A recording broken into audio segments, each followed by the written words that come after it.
Gros plan sur le département Business Risk Consulting de l'assureur mutualiste FM Global. FM Global, leader mondial de l'assurance en risque industriel. On en parle tout de suite avec nos deux invités, Sophie Loeb et Antoine Millot. Bonjour à vous deux. Bonjour. Première question, elle est pour vous, Antoine.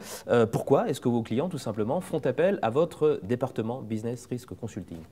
Les clients de FM Global se tournent vers notre département pour accélérer et dynamiser la mise en place de programmes de gestion de la continuité des activités. Ils viennent aussi nous voir pour avoir une vision plus claire des investissements et des actions qu'ils doivent mettre en œuvre pour améliorer la résilience de leur entreprise. Sophie, qu'est-ce qui fait la spécificité de votre département? Pourquoi est-ce qu'on s'adresse à vous? Nous sommes tous des spécialistes des questions financières. Notre force est de combiner nos compétences à celles des ingénieurs. Lorsque nous regardons un processus, un équipement critique, nous associons la vision en euros du risque financier avec la vision du risque physique de l'ingénieur. Alors, trois grandes catégories de solutions. On commence avec la première, Antoine, à savoir l'analyse de valeur. Ça consiste en quoi? Alors, l'analyse de valeur, c'est une tâche que doit remplir le risk manager pour pouvoir transférer le risque à l'assureur quand il le souhaite. Donc, cette collecte de valeur est aujourd'hui au sein des entreprises de plus en plus compliquée. Il y a des chaînes d'approvisionnement de plus en plus longues, de plus en plus complexes et des territoires nouveaux avec de nouvelles filiales commerciales. Tout cela rend plus complexe et source d'erreurs la collecte des valeurs au sein de l'entreprise. Et donc, nous sommes là pour accompagner les risk managers pour simplifier cette démarche et fiabiliser la collecte des valeurs.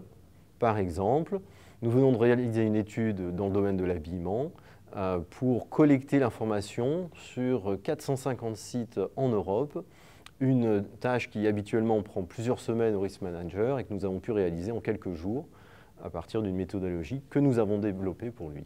Voilà pour l'analyse des valeurs. Il y a aussi l'analyse d'impact.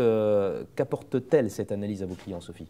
Pour faire des analyses d'impact, nous nous réunissons avec les différents départements de l'entreprise, opérations, marketing, finance, recherche et développement, afin de bien comprendre le modèle d'activité et comprendre comment les marges et revenus sont générés à l'intérieur et à l'extérieur de l'entreprise.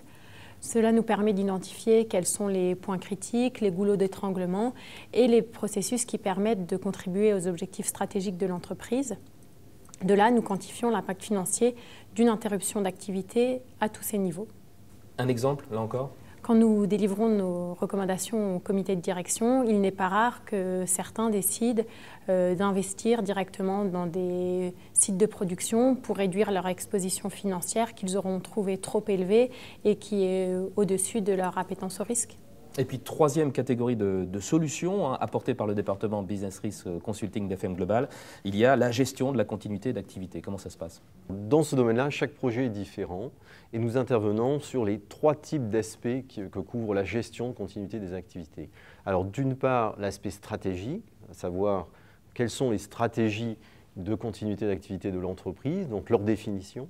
Ensuite, les aspects tactiques, à savoir comment on les met en œuvre au sein de l'entreprise concrètement. Et puis finalement, les aspects organisationnels, c'est-à-dire comment on fait vivre cette gestion de la continuité d'activité dans l'entreprise au fil des évolutions de l'entreprise. Est-ce qu'on peut faire un plan de continuité d'activité sans passer par une analyse d'impact? C'est possible ça? C'est possible, mais pas la meilleure façon de le faire.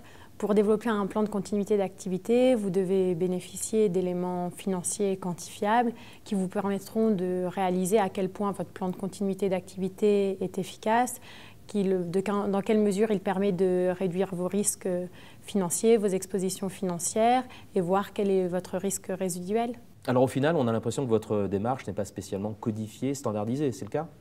Tout à fait. Nous sommes là pour faire du sur-mesure pour nos clients et nous pouvons très bien rester à un niveau macroéconomique pour donner une réponse sur une question d'exposition financière, par exemple, ou bien rentrer dans le détail, processus par processus, équipement par équipement, en allant jusqu'au niveau du fournisseur, s'il le faut, lorsque notamment un client veut mettre en place un plan de continuité des activités.